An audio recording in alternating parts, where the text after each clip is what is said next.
Vishu special എപ്പിസോഡിലേക്ക് എല്ലാവർക്കും സ്വാഗതം. സന്തോഷത്തിൻ്റെയും സമൃദ്ധിയുടെയും വിളവെടുപ്പിൻ്റെയും ഒക്കെ ഒരു പുതുവർഷം ആഘോഷിക്കാൻ ഒരുങ്ങുന്ന എല്ലാ മലയാളികൾക്കും കേരളീയത്തിൻ്റെ ഹൃദയം നിറഞ്ഞ വിഷു ആശംസകൾ.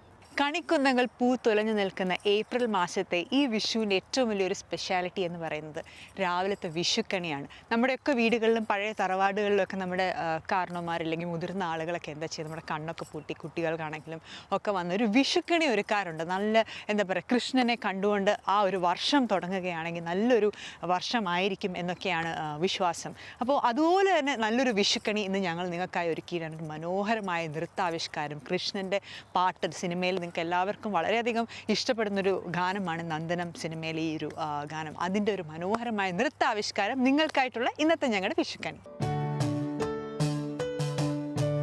കേരളീയത്തിൻ്റെ എല്ലാ പ്രേക്ഷകർക്കും ഈ വിഷു പുലരിയിൽ കണ്ണനെ കണ്ടുവരുമ്പോൾ ഞങ്ങൾ Nupura school of dance and music അവതരിപ്പിക്കുന്ന ഒരു നൃത്താവിഷ്കാരമാണ് ഞങ്ങൾ ഇവിടെ നിന്ന് ഒരുക്കിയിരിക്കുന്നത്.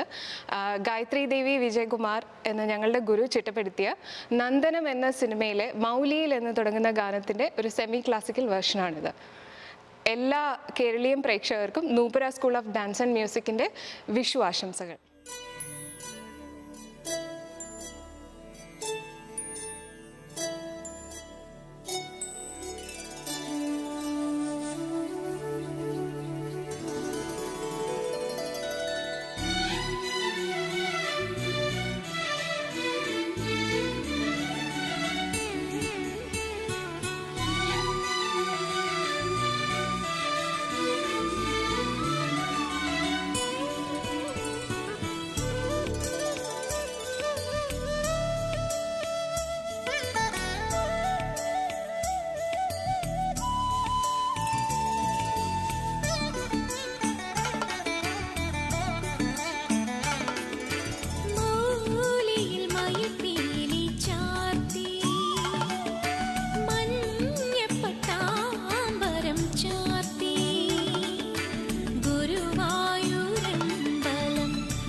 നാടൊക്കെ വിട്ട് നമ്മളിങ്ങ് കാനഡയിൽ നിൽക്കുമ്പോൾ നമുക്ക് എല്ലാവർക്കും വിഷു എന്ന് പറയുന്നത് എന്നും ഒരു നോസ്റ്റാലജിക് മെമ്മറി തന്നെയാണ് അല്ലേ. വിഷു, ഓണം, എല്ലാ ആഘോഷങ്ങളും എന്നും ഒരു നമുക്ക് ചിലപ്പം കുടുംബാംഗങ്ങളോട് ആഘോഷിക്കാൻ സാധിക്കാറില്ല. അപ്പം അതുപോലെ ഒത്തിരി ആളുകൾക്കുണ്ട് അവർക്ക് അവരുടേതായ രീതിയിലുള്ള അനുഭവങ്ങളും ഇല്ലെങ്കിൽ പഴയ ഓർമ്മകളൊക്കെ. അപ്പം എന്തായാലും വിഷു ഒക്കെ ആയതുകൊണ്ട് അങ്ങനെയുള്ള കുറേ ഓർമ്മകളൊക്കെ പങ്കുവെക്കാൻ വേണ്ടി നമ്മുടെ കുറേ കേരളീയം വെൽ വിഷേഴ്സ് എത്തുകയാണ് നമ്മുടെ ഈ എപ്പിസോഡിലൂടെ. അതോടൊപ്പം തന്നെ നിങ്ങൾക്ക് എല്ലാവർക്കും ആശംസകളും അറിയിക്കുന്നു. അടുത്തതായി 14-ാം തീയതി വിഷുവാണ്.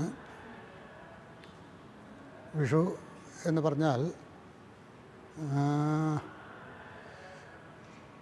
കൃഷി ആരംഭിക്കണ കാലം ആണ്.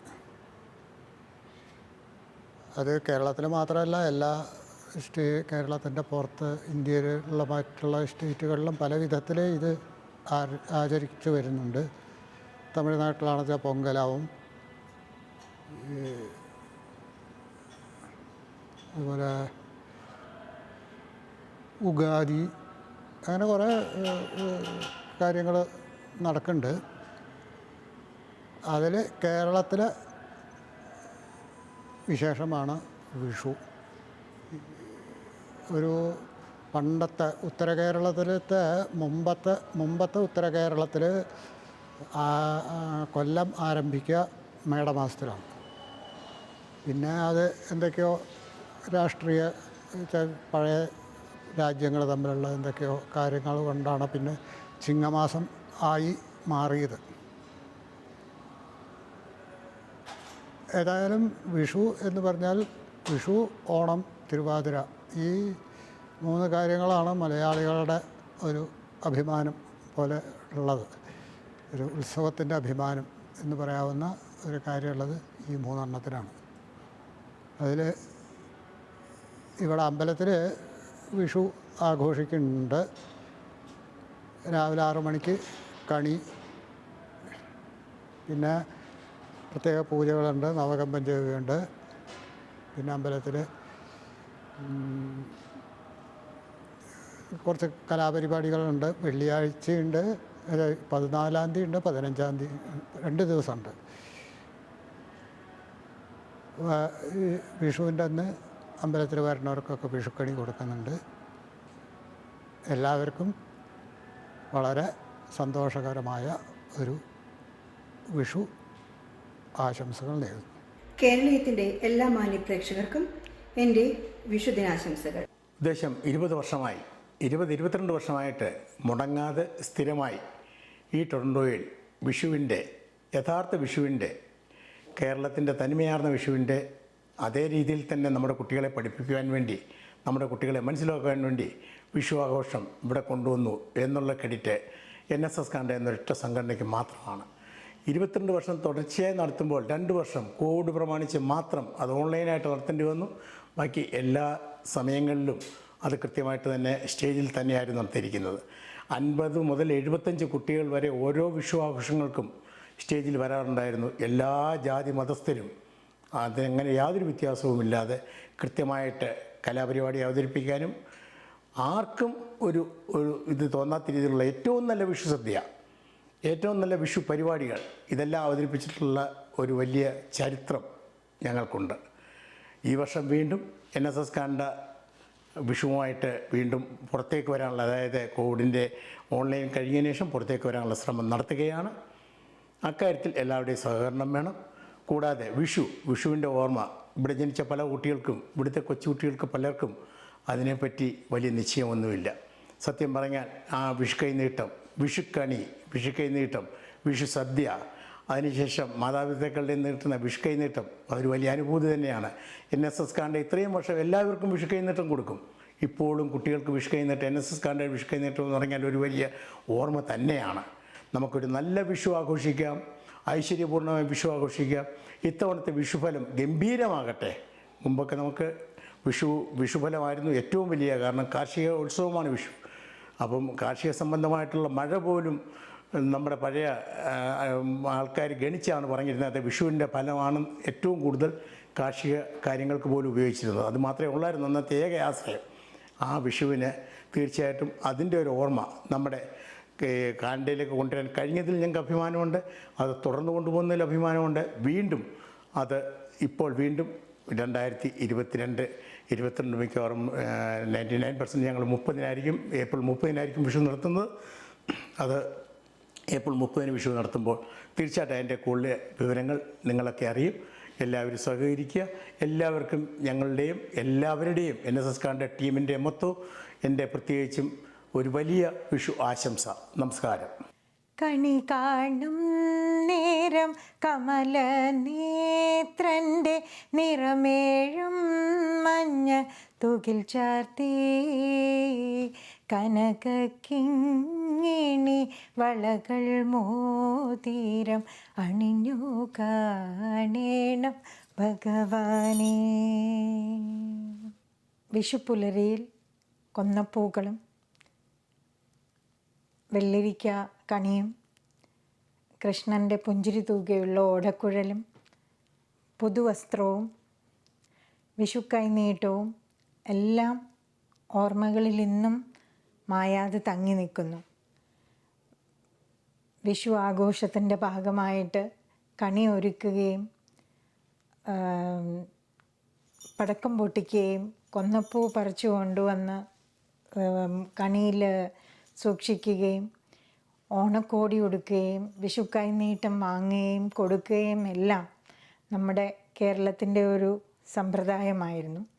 ഇവിടെ കാനഡയിൽ ഇതെല്ലാം നമുക്ക് സർവ്വസാധാരണമായിട്ടില്ലെങ്കിലും ഉള്ളതുകൊണ്ട് വിഷു കണി ഒരുക്കി ഇവിടെ എല്ലാവരും വിഷു ആഘോഷിക്കുന്നു എന്നുള്ളത് വലിയൊരു പ്രോത്സാഹനമായിട്ട് തോന്നുന്നു. നമ്മുടെ നാടും നമ്മുടെ സമ്പ്രദായവും എല്ലാം കാത്തു സൂക്ഷിക്കുവാനായിട്ട് ഇവിടെ കാനഡയിലെ പല സുഹൃത്തുക്കളും പല കുടുംബങ്ങളും അതിനുവേണ്ടി മുതിരുന്നു എന്നുള്ളത് വളരെ സ്വാഗതാർഹമായ കാര്യമാണ്. ഏവർക്കും ഐശ്വര്യത്തിൻ്റെയും സമ്പൽ സമൃദ്ധിയുടെയും സന്തോഷത്തിൻ്റെയും കരുതലിൻ്റെയും നല്ലൊരു വിഷു ആശംസകൾ. എല്ലാവർക്കും എൻ്റെ വിഷു ആശംസകൾ. വിഷു എന്ന് പറയുമ്പോൾ നമ്മൾ മലയാളികൾക്ക് ആ വർഷത്തിൻ്റെ ആരംഭമാണ്. അപ്പോൾ വിഷുവിന് നമ്മളെന്താ ചെയ്യുക? സാധാരണ വിഷുവിന് രാവിലെ എഴുന്നേറ്റ് കണി കണ്ട് കൈനീട്ടം വാങ്ങി, ഈ ഒരു കൈനീട്ടം എന്നൊക്കെ പറയുമ്പോഴും ആ വർഷത്തിൻ്റെ ഫുൾ ഐശ്വര്യവും സമ്പൽ സമൃദ്ധിയുടെയും തുടക്കം അതിൽ നിന്നാണ്. അവിടെയാണ് ഇതിൻ്റെ ശരിക്കും കീ ഇരിക്കുന്നത്. അതുപോലെ തന്നെ നമ്മളിപ്പം കഴിഞ്ഞ വർഷവും അതിന് മുന്നത്തെ വർഷമൊക്കെ നോക്കിക്കഴിഞ്ഞാൽ ഈ പാൻഡമിക്കായിട്ട് നമുക്ക് വലിയ പ്രോഗ്രാംസ് ഒന്നും ചെയ്യാൻ പറ്റാതിരുന്ന വർഷങ്ങളായിരുന്നു കഴിഞ്ഞ വർഷവും അതിന് മുന്നത്തെ വർഷവും. ഈ വർഷം ഇപ്പോഴെല്ലാം ഒന്ന് മാറി വരുന്നുണ്ട്. അപ്പോൾ ഈ വർഷം വിഷു തന്നെ ഇതിൻ്റെ ഒരു തുടക്കമായിട്ട് എല്ലാവർക്കും ഓപ്പണപ്പായിട്ട് ഇങ്ങനെ പ്രോഗ്രാംസും ഇതൊക്കെ നടത്താനും എല്ലാവർക്കും ഒത്തുകൂടാനും ഒക്കെ ആയിട്ടുള്ള ഒരു അവസരമായി ഈ വിഷു തന്നെ തുടക്കട്ടെ, നല്ലൊരു തുടക്കം കുറിക്കട്ടെ. എല്ലാവർക്കും ഐശ്വര്യത്തിൻ്റെയും സമ്പൽ സമൃദ്ധിയുടെയും നല്ലൊരു വർഷമാവട്ടെ ഈ വർഷം. Thank you.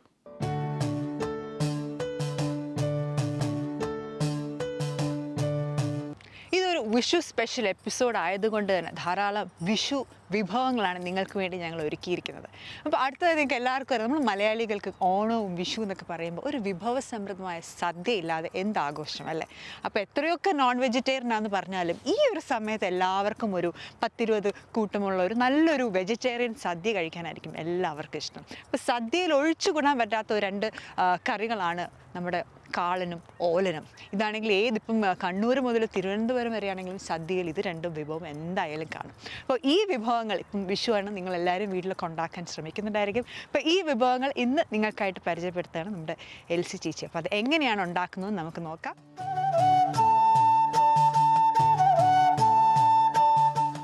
എല്ലാവർക്കും എൻ്റെ വിഷു ആശംസകൾ. ഇത് വിഷു കാലമാണ് എന്ന് പറഞ്ഞാൽ മലയാളികളുടെ പുതുവത്സരം.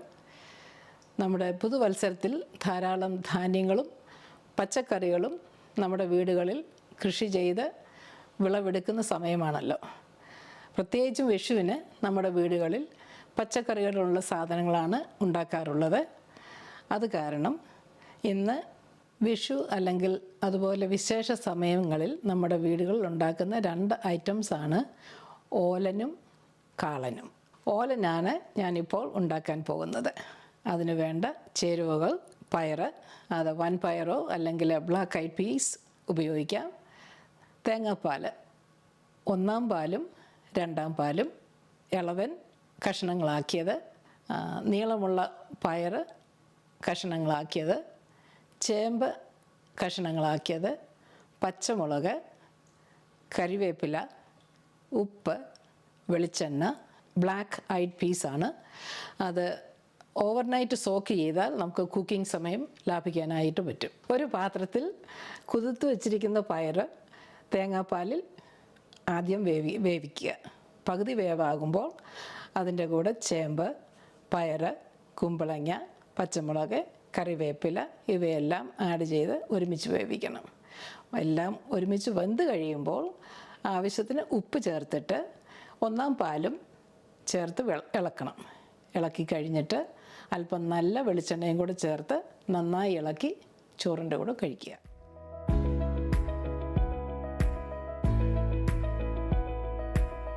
തിളച്ച ശേഷം അതിൽ ബാക്കിയുള്ള ചേരുവകൾ ആഡ് ചെയ്യുക.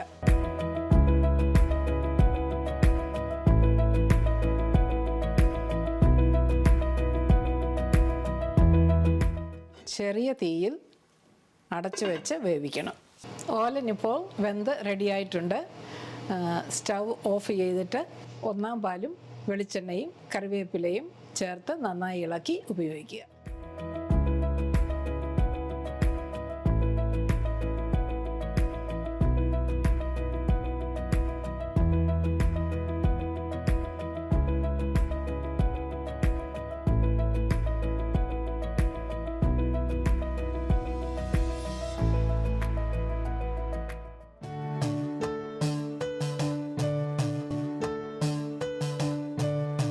അടുത്ത ഐറ്റം പാകം ചെയ്യുന്നതിനായിട്ട് പോകുന്നത് കാളനാണ്. കാളന് പലതരത്തിലുള്ള ഫ്രൂട്ട്സ് ഉപയോഗിക്കാം. അതായത് മാമ്പഴം, ഏത്തപ്പഴം, പൈനാപ്പിൾ എന്നിവയാണ്. ഇന്ന് ഞാനിവിടെ ചെയ്യാൻ ഉദ്ദേശിക്കുന്നത് പൈനാപ്പിൾ ഉപയോഗിച്ചാണ്. അതിന് വേണ്ടുന്ന ചേരുവകൾ എന്താണെന്ന് നമുക്ക് നോക്കാം. കട്ട് ചെയ്ത പൈനാപ്പിൾ, തൈര്, പച്ചമുളക്, തേങ്ങ, ജീരകം, മുളക് പൊടി, മഞ്ഞൾ, വറ്റൽമുളക്, ഉലുവ, കടുക്, കറിവേപ്പില, ഉപ്പ്, വെളിച്ചെണ്ണ. ഇനിയും കാളൻ എങ്ങനെയാണ് ഉണ്ടാക്കുന്നതെന്ന് നോക്കാം. കട്ട് ചെയ്ത് വെച്ചിരിക്കുന്ന പൈനാപ്പിളിൽ അല്പം ചുവന്ന മുളക് പൊടി, മഞ്ഞൾപ്പൊടി, ഉപ്പ്, 2 കപ്പ് വെള്ളം ചേർത്ത് വേവിക്കുക. എടുത്തു വച്ചിരിക്കുന്ന തേങ്ങയിൽ ജീരകം, അല്പം മഞ്ഞൾ, പച്ചമുളക് ഇട്ട് നന്നായി പേസ്റ്റ് രൂപത്തിൽ അരച്ചെടുക്കണം. വെന്ത പൈനാപ്പിളിലേക്ക് അരച്ച തേങ്ങാക്കൂട്ട് ഒഴിച്ച് നന്നായി ഇളക്കി തിളപ്പിക്കുക.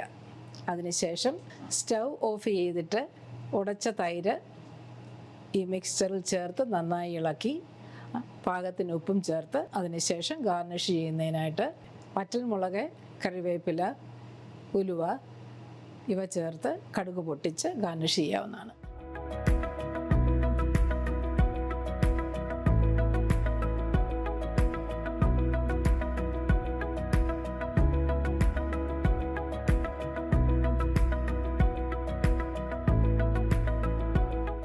വെന്ത പൈനാപ്പിളിൽ തേങ്ങ അരച്ച് ചേർത്ത് തിളപ്പിച്ചു. അത് നന്നായി വെന്തിട്ടുണ്ട്. ഇനിയും സ്റ്റൗ ഓഫ് ചെയ്തിട്ട് നല്ല തൈര് ചേർത്ത് ഇളക്കി ഗാർണിഷ് ചെയ്ത് ഉപയോഗിക്കുക.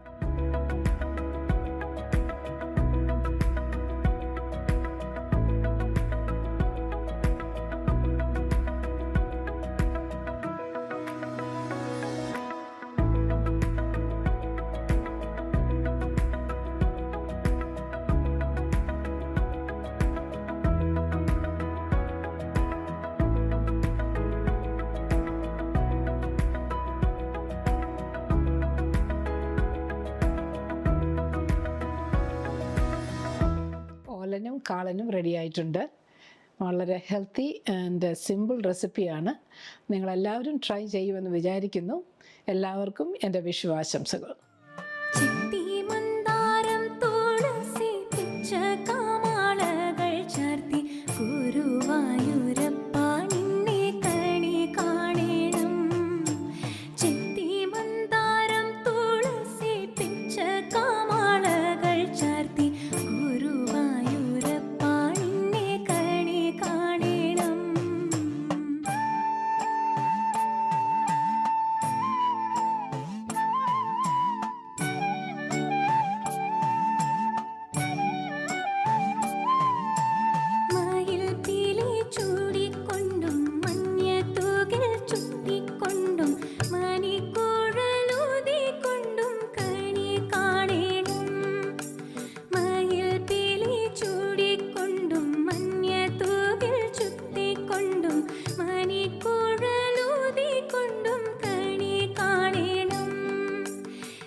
ഇന്നത്തെ എപ്പിസോഡ് ഇവിടെ അവസാനിക്കുകയാണ്. അപ്പോൾ ഇന്നത്തെ വിഷു സ്പെഷ്യൽ എപ്പിസോഡ് എല്ലാവർക്കും ഇഷ്ടമായെന്ന് കരുതുന്നു. അപ്പോൾ നിങ്ങളുടെയൊക്കെ വിഷു അല്ലേ, അപ്പോൾ എല്ലാവരും അടിച്ചു പൊളിക്കുക, നല്ല ഭക്ഷണമൊക്കെ കഴിക്കുക. ഇപ്പോൾ ഫാമിലിയുടെയും ഫ്രണ്ട്സിൻ്റെയും ഒക്കെ കൂടെ ആഘോഷിക്കാൻ സാധിക്കും. ഇപ്പോൾ കോവിഡ് റെഗുലേഷൻസ് ഒക്കെ മാറിയിട്ടുണ്ട്. അപ്പോൾ എന്തായാലും നമുക്ക് വീണ്ടും കാണുക കുറേ പുതിയ വിശേഷങ്ങളൊക്കെ ആയിട്ട് അടുത്ത ആഴ്ച ഇതേ സമയം ഇതേ ദിവസം. ടിൽ ദെൻ ഇറ്റ്സ് മീക്ക സൈനിങ് ഓഫ്.